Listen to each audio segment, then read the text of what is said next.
Alhamdulillah bi ni'matihi tatimmu salihat. Yanzu muke samun labarin ganin wata a nan ƙasa ta mu Najeriya, bayan kuma ganin ta da muka ji labari an yi a Saudiya. To alhamdulillah zuwa yanzu dai mun ji sanarwa kai tsaye daga fadar sarkin musulmi game da ganin wannan wata. To alhamdulillah Allah muke roƙo ya karɓi ayyukanmu, kurakuranmu da muka yi cikin wannan watan. Allah subhanahu wata'ala wato Allah muke roƙo ya wato ainihin gafarta mana, ya yafe mana.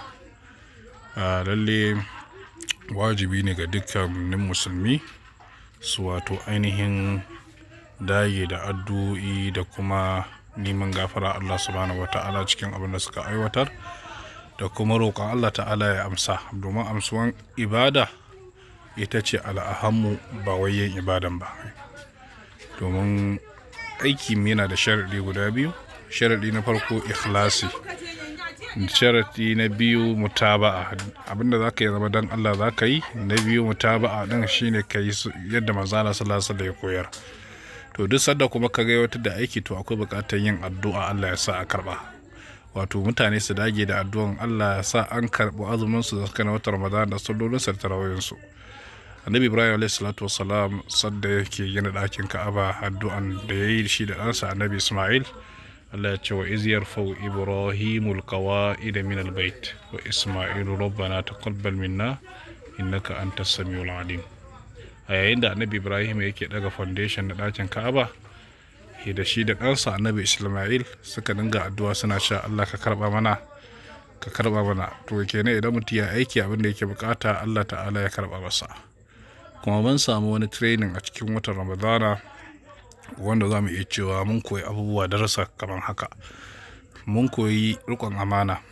Shine me rikon amana? Shine mutum zai riƙe amana, shine bautawa Allah ba tare da kowa na kallon ka ba, amma kuma ka ji tsoron Allah subhanahu wata'ala, ka riƙe amanan nan ba tare da ka je ka ɓoye ka sha ruwa ko ka ci abinci ba.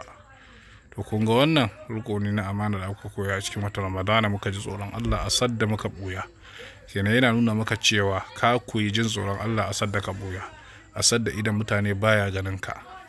Abu na biyu, mun koyi wato juriya a cikin watan, tunda za mu tashi mu ta sallar dare muna aiwatar da nau'uka na ibada ba tare da mun gajiya ba, wanda a wajen watan mukan samu gajiyawa da kuma kasala. To a cikin watan mun samu wato wannan jajircewa da muke yi wajen ibada wajen abota Allah subhanahu wata'ala. Kaga a wajen watan ma ashe zamu iya irin wannan idan mun saka mu ta fuskan tashi bi kiyamul laili, ta fuskan ma mu iya yin ma azumin nafila. Duk da kasantuwan azumi a wannan yanayi yakan wahalar da masu yin sa, saboda kasantuwan yanayin zafin rana da ake fama da shi. To saboda haka a wannan mataki za mu iya cewa mun amfana da abubuwa makamantan wannan. Mun amfana da amana, mun amfana da juriya, sannan mun amfana da kuma haƙuri. Tunda muka iya haƙuri, mun yi haƙuri game da bautawa Allah subhanahu wata'ala a cikin watan. Shi yasa ladan azumi da ladan haƙuri Allah kaɗai shi ke bayarwa, ba a san adadin su ba sai Allah. Allah ya faɗa ce inna ma yuwaffas sabiruna ajrahum bighairi hisab. Allah ta'ala yana cika ladan ga masu azumi ba tare da masu haƙuri ba tare da ya ƙididdiga ba. Kenan shi ma azumi yana da cikin nau'in ibadoji wanda suke haɗa da haƙuri, wanda in ba haƙuri bai yiwuwa. To saboda haka a wannan mataki za mu iya cewa mun samu babban darasi da kuma babban training a cikin wannan wata.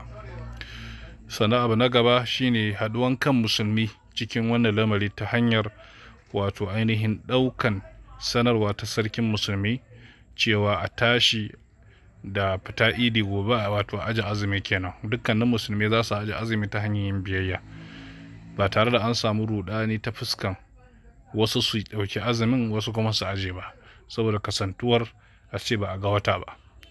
To saboda haka a wannan mataki muna ganin canji sosai ta fuskan samun gyararraki da ake yi a cikin harkan ganin wata a Najeriya ta hanyar kan musulmi yakan haɗu.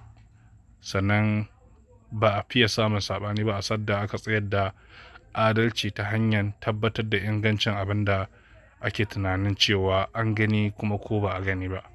Allah ta'ala muke roƙo ya karɓi ibadunmu, taqabbalallahu minna wa minkum salihal a'mal.